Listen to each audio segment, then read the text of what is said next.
ନାଇଁ ଜଷ୍ଟ ଖାଲି ଝଲକ ମାନେ ଅପ୍ ଟୁ ଡେଟ୍ ରହୁଛେ ବୋଲିକି କ'ଣ କ'ଣ ସବୁ ଆକ୍ଟିଭିଟି ଚାଲିଛି ପର ଡେ କାହିଁକିନା ଅଡ଼ିଏନ୍ସ ଅଲରେଡି ପୁରା ମାନେ ଇଏ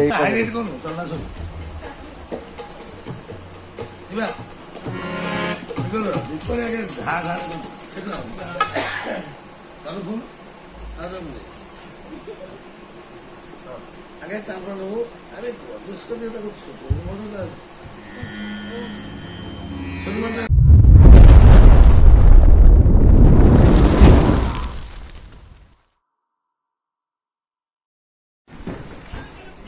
ନାଟକ ସିନ୍ ଚାଲିଛି ରିହର୍ସାଲ ନନା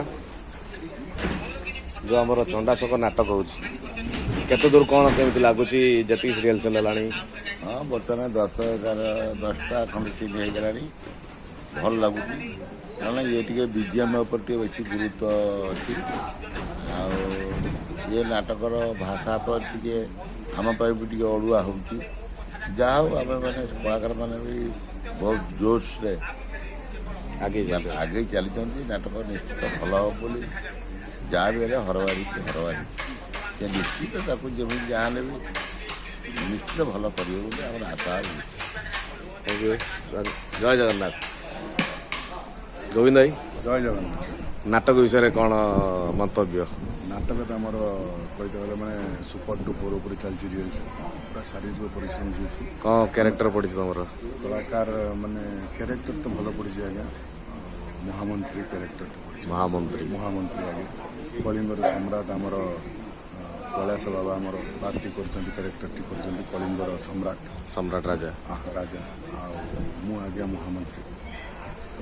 ନାଟକ ଆଜ୍ଞା ଫିଲ୍ଡକୁ ଆମର ଗଲା ପରେ ବାବୁଜୀ ଆମର ଆକ୍ସନ୍ ନେଇଛନ୍ତି ଗୋଟେ ଐତିହାସିକ ନାଟକ କରିବା ଗୋଟେ ରେକର୍ଡ଼ କରିବା ତାପରେ ଆପଣ ଦର୍ଶକମାନେ ତ କହିବେ ଆଉ ହୋଇ ନାଟକ ଚଣ୍ଡାଶୋକ କରିଛି ଆଉ ଘୋଡ଼ା ଦୌଡ଼ିବ ମାନେ ଘୋଡ଼ା ଉପରେ ବେଶୀ କମେଣ୍ଟ ଆସୁଛି ଘୋଡ଼ା ଡେଇଁକି ପଳେଇବ ସେମିତି କହିବା ପାଇଁ ଗଲେ ଆଜ୍ଞା ଦେଖନ୍ତୁ ବରଯାତ୍ରୀ ପାଖକୁ ନେଇ ଆମର ମାନେ କହିଲେ ଇଲେକ୍ସନ ପ୍ରଚାରକୁ ଘୋଡ଼ା ଦୌଡ଼ୁ ଦର୍ଶକ ଏଠି ଦେଖିବେ ଗୋଟେ ନୂଆ ଜିନିଷ ଆଜ୍ଞା ଘୋଡ଼ା ମାନେ ଐତିହାସିକ ନାଟକ ସହିତ ତାର ଯଦି ଉପକରଣ ଆମେ ଯଦି ନ ଦେଇପାରିଲେ ନାଟକର କିଛି ମୂଲ୍ୟ ନାହିଁ ବାବୁ ସେଇ ପାଇଁ ଆମର ଖାଲି ଉପକରଣ ଉପରେ ଆମ କଷ୍ଟ୍ୟୁମ୍ ଇଏ ବାବଦରେ ଆପଣ କହିତେ ଗଲେ ନାଟକ 50 ଲକ୍ଷ ଟଙ୍କା ଉପରେ ଖର୍ଚ୍ଚ ହେବାକୁ କରୁଛନ୍ତି ଦର୍ଶକମାନେ ଭଲ ଗୋଟେ ଦେଖିବା ପାଇଁ ଚାହୁଁଛନ୍ତି ନୂଆ କିଛି ଆମ ବାବୁ କରେଇ ଦେଖାଉଛନ୍ତି ଏଇ ଜିନିଷଟା ପରିବର୍ତ୍ତନ ଏଇଟା ବାବୁ କରୁଛନ୍ତି ବହୁତ ବଢ଼ିଆ ଲାଗୁଛି ଆମେ ବି କରୁ ଐତିହାସିକ ନାଟକ ଏବେ ଲାଇଭ୍ରେ ଆଜ୍ଞା କରିନଥିଲି 8 ବର୍ଷ ଯାତ୍ରା କାଳ ଭିତରେ ବହୁତ ସୁଯୋଗ ମିଳିଛି ଆମକୁ ଐତିହାସିକ କରିବା ପାଇଁ ଆଉ ଡାଇଲଗ୍ କହିବା ପାଇଁ ବି ଭାରି ବଢ଼ିଆ ଲାଗୁଛି ଐତିହାସିକ ଢାଞ୍ଚାର ପୁରା ଡାଇଲଗ୍ ବଢ଼ିଆ ଲାଗୁଛି। ଜୟ ଜଗନ୍ନାଥ। ଆମର ଡାଙ୍ଗ ନନା ଯିଏ ନନା ନାଟକ ବିଷୟରେ କ'ଣ ସବୁ ଦର୍ଶକ ଭାବୁଛନ୍ତି ଆମ ଟିମ୍ରେ ଗୋଟାଏ ଘୋଡ଼ା ହେଇଛି ନା ଆଉ ଆମେ ସମସ୍ତେ ଗୋଟା ଘୋଡ଼ା ଏ ବର୍ଷ ସାଜିଯାଇଛୁ ଘୋଡ଼ା ଯେଉଁ ଜାଗାରେ ଦୌଡ଼ିବ ଆମେ ବି ସେଇଭଳି ଦୌଡ଼ିବୁ ଆଜି ଏ ବର୍ଷ ମହାଯୁଦ୍ଧ ହବ ଟକ୍କର ଦବ କଟକ ହାଟ ହୋ ଛାଡ଼ି ଦିଅ ମତେ ବାଟ ମୋ ରାଜାଙ୍କ ଡଗର ଧାଇଁ ଖର କର ରାଜାଙ୍କ ଡଗର ଧାଇଁ ଖର ଖର ଯିବି ମୁଁ ଧଉଳି ପାଟ ହୋ ଯିବି ମୁଁ ଧଉଳି ପାଟ ଏକାଟିଆ ମୁଁ ଧଉଳି ପାଟ ବୁଝିଛନ୍ତି ଆଉ ବହୁ ଦର୍ଶକ ଆମ ଏ ଧଉଳି ପାଟକୁ ଆସିବେ ଆଉ ଯାତ୍ରା ଦେଖିବେ ଏଣ୍ଟରଟେନମେଣ୍ଟ କରିବେ ମହାଯୁଦ୍ଧରେ ସାମିଲ ହେବେ। ନନାଙ୍କ ସହିତ କ'ଣ ଅଛି ପଦ ନନାଙ୍କ ସହିତ କ'ଣ ଅଛି ଡାଇଲଗ ଏ ବର୍ଷ ପଦ ନନାଙ୍କ ସହ ନନା ନନାଙ୍କ ସହ କ'ଣ ଡାଇଲଗ ଅଛି ଟିକେ ଜଷ୍ଟ ପଦେ କ'ଣ ଡାଇଲଗ୍ ଆମେ ତ ଶିଖିଥାଉ ଖାଲି ଏତିକି ଶିଖିଥାଉ ମାନେ ଏଇଟା କୋଉ ଟାଇପ୍ର ଡାଇଲଗ ଏଇଟା ମାନେ ଚାଇନା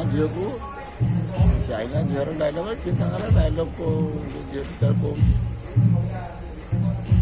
ସମ୍ପୂର୍ଣ୍ଣ ହେଇନାହିଁ ଯୋଉ ସେ ଯୋଉ ଡାଇଲଗ ଭିତରେ ତମେ ବୁଝିପାରୁଛ ନା ଏଇ ଡାଇଲଗ? ହଁ ବୁଝିପାରିବୁ ଏମିତି ଆମେ ଡାଇରେକ୍ଟ ମାନେ କୋଉଠି କହିବାକୁ ଗଲେ ଯେ ତା ଡାଇଲଗ ଚଙ୍ଗଚାଙ୍ଗ ଚିଞ୍ଜ ବଢିଆ ଡାଇଲଗ ନାଇଁ ଧନ୍ୟବାଦ।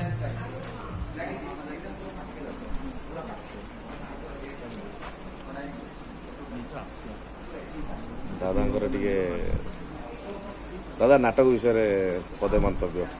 ନାଟକ ଧମାଧମ ଚାଲିଛି ଚଣ୍ଡାଶୋକ ପାର୍ଟ କ'ଣ ନା କ୍ୟାରେକ୍ଟର କ'ଣ ପଡ଼ିଛି ତମର ଚରିତ୍ର? ସେ ରଜାଙ୍କ ପାଖରେ ଅଛି ମାନେ ସାଂଘାତିକ ଚରିତ୍ର। ହଁ ଚାଲିଛି 10 ନମ୍ବର ସିନ୍ 11 ନମ୍ବର ସିନ୍ ହେଲାଣି ଗୋଟେ ଖାଲି ଝଲକ ଟିକେ ଖାଲି ଗୋଟେ ବେଶ ଭଲ କରୁছে ସଂଳାପ କ'ଣ କହିବ ଜବରଦସ୍ତ ଡାଇଲଗ ମାନେ ମୁଣ୍ଡ ଖରାପ ଡାଇଲଗ। ଆଉ ଡାଇଲଗ ଗୁଡ଼ାକ ଜବର ଅଛି ନା କଥା କହିବାଟା ବି ଇଏ କଳିଙ୍ଗ ମାଟିର ନାରୀ ଶକ୍ତି ପଡ଼ୋଶୀ ରାଜ୍ୟମାନଙ୍କ ପାଇଁ ଚିରକାଳ ଉଦାହରଣ ହେଇଛି। ଅନ୍ୟ ରାଜ୍ୟର ନାରୀମାନେ ଘରର ଚାରି କାନ୍ଥ ଭିତରେ ବନ୍ଦୀ ରହୁଥିଲା ବେଳେ ଏ କଳିଙ୍ଗ ମାଟିର ନାରୀ ଶକ୍ତି ଏ ଜାତିର ଗର୍ବ ଆଉ ଗୌରବକୁ କେମିତି ବିମଣ୍ଡିତ କରିଛି ଏ କଥା ଇତିହାସ ଚିରକାଳ ମନେ ରଖିଥିବ। ମାନେ ପୁରା ଐତିହାସିକ ଡାଇଲଗ, ଐତିହାସିକ ନାଟକ, ଐତିହାସିକ ଡାଇଲଗ ଆଉ ଜଗିକି ନ କଲେ ଭାରି କଷ୍ଟ ନାହିଁ। ଜଗି କହିବା ଭୁଲ। ଧନ୍ୟବାଦ। ଆମର ଯିଏ ବରିଷ୍ଠ କଳାକାର କୈଳାସ ବାବା ଚଣ୍ଡାଶୋକ ନାଟକରେ ତାଙ୍କର କ'ଣ ଚରିତ୍ର ଅଛି ବାବା, କ'ଣ ଚରିତ୍ର ଅଛି ଏ ନାଟକରେ? ନାଟକରେ ଚରିତ୍ର କଳିଙ୍ଗ ରାଜ୍ୟର ରାଜା। ଆଚ୍ଛା, ଏ ନାଟକ ଏଇ ଟାଇପ୍ର ନାଟକ ତ ଆପଣଙ୍କର ଇଏରେ କ୍ୟାରିୟରରେ ବହୁତ କରିଥିବେ, ଆଗରୁ କରିଛନ୍ତି ନା? କରିଛି, ହଁ। କେତେ ବର୍ଷ ତଳରେ ଚାଲିଥିଲା ଏମିତି ନାଟକ? ଏଇଟା ମୋର 30-35 ବର୍ଷ ତଳର କଥା। କହିବାକୁ ଗଲେ ଆମର ସେତେବେଳେ ଜନ୍ମ ନା ନାହିଁ। ନା ତମମାନଙ୍କର ଜନ୍ମ ନାହିଁ ସେତେବେଳେ। ହିଷ୍ଟ୍ରିକାଲ ନାଟକ ଇଏ ନାଟକ ଆର ସଂଳାପ ଗୁଡ଼ାକ କେମିତି କ'ଣ ରହୁଛି? ଭାରି କ୍ରିଟିକାଲ ସଂଳାପ ଆମେ ବର୍ତ୍ତମାନ ଯେଉଁ ସୋସିଆଲ ନାଟକରେ ଗତି କରିଦେଲେଣି, ସଟ୍ ସଟ୍ କହିକିରି ସବୁ ଷ୍ଟାଇଲ ମାରି ପଳେଇଯିବା। ଏ ନାଟକ ଆଉ ସିଏ ନୁହଁ। এটা রয়্যাল ড্রেস পিন্ধা নাটক। রাজা রাজোড়া ପିରିୟଡ଼ ନାଟକ। ତୁମକୁ ଯେଉଁ ଭୂମିକା କରୁଛ ସେଇ ଭୂମିକାରେ ତୁମକୁ ଅଭିନୟ କରିବାକୁ ପଡ଼ିବ। ଆଜ୍ଞା। ସେ ଚାଲି ଆମର ସୋସିଆଲ ନାଟକ ଚାଲି ଅଲଗା, ସେ ଚାଲି ଅଲଗା। ଏ ରିଡ଼ିମ୍ ଅଲଗା, ତା ରିଡ଼ିମ୍ ବୀରବାଦ୍ୟ ରିଡ଼ିମ୍ ସବୁବେଳେ କଥାଟା ଠିକ୍ରେ ଥିବ। ମେଲୋ ଟାଇପ୍ର ମେଲୋ ନାଟକ ଏ ନାଟକରେ ମେଲୋ ନ କଲେ ତୁମେ ଡାଇଲଗ କହିପାରିବନି। ମେଲୋ ନ କଲେ ସୋସିଆଲ ଡାଇଲଗ ଅଛି। ତେଣୁ ବର୍ତ୍ତମାନ ଯୁବପିଢ଼ି ଦେଖି ଆସିଲେଣି ମା ଭଉଣୀମାନେ ଆଉ ଯାତ୍ରାରୁ ମୁହଁ ଫେରାଇ ନେଲେଣି। ମୁଁ ଜଣେ ବର୍ଷିଆନ କଳାକାର ହିସାବରେ ମୁଁ ଯେତିକି ଅନୁମାନ କରିପାରୁଛି, ଏ ନାଟକଟି ଓଡ଼ିଶା ମାର୍କେଟରେ ଯେତିକି ଭାଇରାଲ ହେଇଗଲାଣି, ଆସିବେ ବୟସ୍କ ବ୍ୟକ୍ତିମାନେ ଯେଉଁମାନେ ଯାତ୍ରାକୁ ଘୃଣା କରୁଛନ୍ତି, ସେଇମାନେ ହିଁ ଆସିବେ ଏଇ ନାଟକ ଦେଖିବା ପାଇଁ। ଯେଉଁ ଦର୍ଶକ ମୁହଁ ଫେରାଉ ନଥିଲେ ଏବେ ଆଉ ଇଚ୍ଛା ତ ନିହାତି ହେବ, କାହିଁକିନା ପୁଣି 30 ବର୍ଷ ତଳକୁ ନାଟକ ଦୁନିଆ ଫେରିଲା। ଏ ଯେଉଁ ନାଟକ ଆରେ କ'ଣ ସେ ନାଟକ କେମିତି କ'ଣ ସେ ଯଦି ସେ ଗୋଟାକ ଦେଖିଲା ପରେ ତାଙ୍କ ମନକୁ ଯଦି ପାଇଗଲା, ନାଟକଟା ବହୁତ ଭଲ ହେବ। ତାପରେ ଭରସାରଙ୍କ ସଂଳାପ ଉଚ୍ଚାରଣ କରିବା ଟିକେ ଭାରି କଷ୍ଟ ହେଉଛି ଆମ କଳାକାର। ସୋସିଆଲ ନାଟକରେ ବି ସାରଙ୍କର ଭାରି ସଂଳାପ ଭାରି ଦମଦାର ବଡ଼ ତ ଐତିହାସିକ ନାଟକ ଭରସାରଙ୍କ ସଂଳାପ ଟିକେ କଷ୍ଟଦାୟକ। ଦେଖିବା କ'ଣ ହେଉଛି। ଆଚ୍ଛା, ପଦିଏ ଖାଲି ଝଲକ ଟିକେ, ପୁରା ଦରକାର ନାହିଁ, ପୁରା ପଦିଏ ଡାଇଲଗ। ସେ ଯେଉଁ କିଏ ମୋ କଳିଙ୍ଗ ଇଏରୁ ଆସୁଛି, ଯେତେବେଳେ ତାଙ୍କୁ ରାଣୀ ରାଜାଙ୍କୁ ସାପ ଦଂଶନ କରିକିରି ବେହୋସ କରିକି ପୁରେଇଥିଲା। କମଜି କରିକିରି ବେହୋସ ହେଇକି ଉଠିକି ଚାଲି ଆସିଛି। ବୁଢ଼ା କାନରେ ବାଜି ଯାଇଛି ଯେ କଳିଙ୍ଗର ଜୟଗାନ ଜୟଗାନ। ଆରେ କିଏ ମୋ ମା ମାଟିର ଜୟ ଜୟଗାନ ଗାନ କରୁଛି କିଏ? ସାଗରିଆ ବୋଇତାଇ, କେବଳ ମୋ ରକ୍ଷା କର ସାଗରିଆ ବୋଇତାଇ। ମୋତେ ଏମାନଙ୍କୁ କବଳ ପଛା, କଳିଙ୍ଗର ସିଂହାସନ ରକ୍ଷା କର ବୋଇତାଇ। ତୁମର ଆସିବାର ଥିଲା ନି ବୋଇତାଇ, ତବେ ଠିକ୍ ସମୟରେ ଆସିଛ ବୋଇତାଇ। ତୁମ ଉପସ୍ଥିତି ଏଠି ଆବଶ୍ୟକତା ଥିଲା। ବୁଝ ବୋଇତାଇ। ମାଇ ମହାରାଣୀ, ମୋର ଅବିଶ୍ରାମ ପଡ଼ା ନାହିଁ। ଯେମିତି ଅବିଶ୍ରାନ୍ତ ଭାବରେ ମୃତ୍ୟୁ ପର୍ଯ୍ୟନ୍ତ ମୁଁ ମୋ ମା ମାଟିକୁ ସୁରକ୍ଷା ଦେବାକୁ ଚାହେଁ। ବୁଝ ବୋଇତାଇ। ସାରା ରାଜ୍ୟରେ ଢେମୁରା ଲଗେଇ ଖୋଜ। ରାଜା ପୁଅ ଯେ ରାଜା ହବ, ଏଇଟା କଳିଙ୍ଗର ସମ୍ବିଧାନରେ ନାହିଁ। ଯୋଗ୍ୟ ସନ୍ତାନକୁ କଳିଙ୍ଗର ରାଜ ସିଂହାସନ କାଳେ କାଳେ ସ୍ୱାଗତ କରିଛି। ଏ ଯେମିତି ମୁଁ ଗୋଟିଏ ସାଧାରଣ ଚାଷୀ ଘର ପୁଅ ହେଇ ଆଜି ତୋଷାଳି କଟକ ରାଜ ସିଂହାସନରେ ବସି ଆଜି ରାଜା ହେଇପାରିଛି। ନାଟକ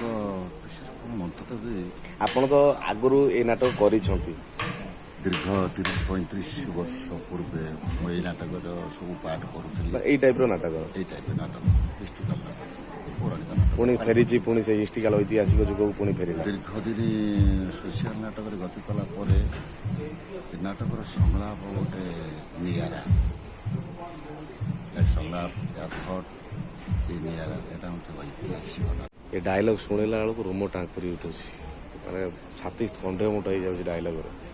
ବାକି ତ ନାଟକ ପୁରା ବାକି ଅଛି। ତେଣୁ ଯାହା ଭାବୁଛି ଯେଉଁ ଲୋକ ଗୁଡ଼ାକ ଯାତ୍ରାରୁ ମୁହଁ ଫେରି ନଥିଲେ, ଏଇ ଯେଉଁ ସବୁ ବିଭିନ୍ନ ପ୍ରକାର ମନ୍ତବ୍ୟ ଦେଉଥିଲେ। ଆଜିକାଲି କିନ୍ତୁ ଏଇ ନାଟକରେ ମନ୍ତବ୍ୟ ଦେବାର ନାହିଁ। କେଉଁ ଆର୍ଟିଷ୍ଟ କ'ଣ କରୁଛି ସେଇ ଗୋଟାକ ଦେଖିବେ, ଆଜ୍ଞା ଷ୍ଟୋରିଟାକୁ ଦେଖିବେ।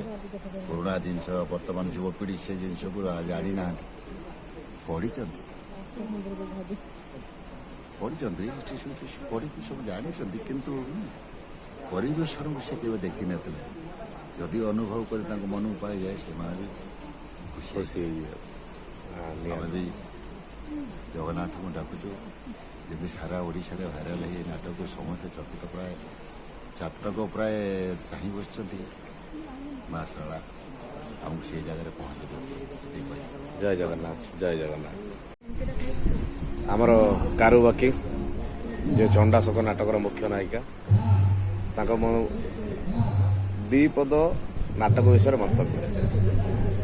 ନାଟକ ବହୁତ କଷ୍ଟ କରୁଛୁ ବୋଲେ କେଉଁ ନାଟକ ପାଇଁ କେତେ କଷ୍ଟ କରୁନଥିବ। ଘୋଡ଼ା ଚଢ଼ାଠୁ ନେଇକି ବାଡ଼ି ଦିଲିଆ ପର୍ଯ୍ୟନ୍ତ ମୁଣ୍ଡ ଖରାପ ହେଇଗଲାଣି। ସମସ୍ତେ ସେଇ ନାଚ ଗୀତ ଡାଇଲଗ୍ରେ ରହିଯାଆନ୍ତି। ଆମେ ତ କ'ଣ କ'ଣ କରୁଛୁ ଆମେ ଜାଣିପାରୁନୁ। ଖାଲି ଏତିକି ମାନେ କହିବି କି ଆମ ଏଫର୍ଟଟା ଖାଲି ଟିକେ ଦେଖିବାକୁ ଆସିବେ, ମାନେ ନାଟକ କ'ଣ ହେଇଛି କ'ଣ ନାହିଁ। ଆମର ଏଫର୍ଟ ଆମେ କଷ୍ଟ କରିପାରୁଛୁ କି ନାହିଁ, ଆମେ ଯେଉଁ ସୋସିଆଲ ମେସେଜଟା ମାନେ ଦେବା ପାଇଁ ଆମେ ବାହାରିଛୁ ଏମିତି ଗୋଟେ କେମିତି ଗୋଟେ ପ୍ରୟାସ ନେଇକି, ଯାହାଫଳରେ ଆମେ କିଛି ଲୋକଙ୍କ ପାଖରେ ପହଞ୍ଚି ପାରିଲୁ କି ନାହିଁ ସେଇ ମନ୍ତବ୍ୟଟା ଦେବେ। ନାଟକରେ କ୍ୟାରେକ୍ଟର ହେଉଛି ଚରିତ୍ର କାରୁବାକି, ଗୋଟେ ସର୍ଟ ଛୋଟିଆ ସଂଳାପଟି। କାରୁବାକିକୁ ଯିଏ ବିବାହ କରିବାକୁ ଚାହିଁବ ତାକୁ କାରୁବାକିକୁ ଯୁଦ୍ଧରେ ହରାଇବାକୁ ପଡ଼ିବ। ଆଉ ରାଗରେ ଯୋଉ ପୁରା କାରୁବାକି ରାଗେନି, କାହିଁକି ନା ଯୋଦ୍ଧାଟା ନା ଯେତେବେଳେ ଟିକେ ଏଗ୍ରେସିଭ ଆସିବ, ଟିକେ ଯେତିକ ଯୋଦ୍ଧା ସେ ସବୁବେଳେ କାମ୍ ରହିକି ଶାନ୍ତ ରୁହନ୍ତି। ତ ରାଗ ଡାଇଲଗ କିଛି ନାହିଁ, ମାନେ ଅଛି ଟେମ୍ପୋ ନେଇକି ସିଚୁଏସନ ନେଇକି ରାଗିବେ। ସେ ରାଜା ଉପରେ ରାଗିବେ କି ମନ୍ତ୍ରୀ ଉପରେ ରାଗିବେ, ଏଇଟା ଅଛି। ରାଜା ଉପରେ ରାଗିବେ, ମନ୍ତ୍ରୀ ଉପରେ ରାଗିବେ, ଅଶୋକ ଉପରେ ରାଗିବେ, ସିଚୁଏସନ ଡିମାଣ୍ଡିଂ। थैंक यू, धन्यवाद। जय जगन्नाथ।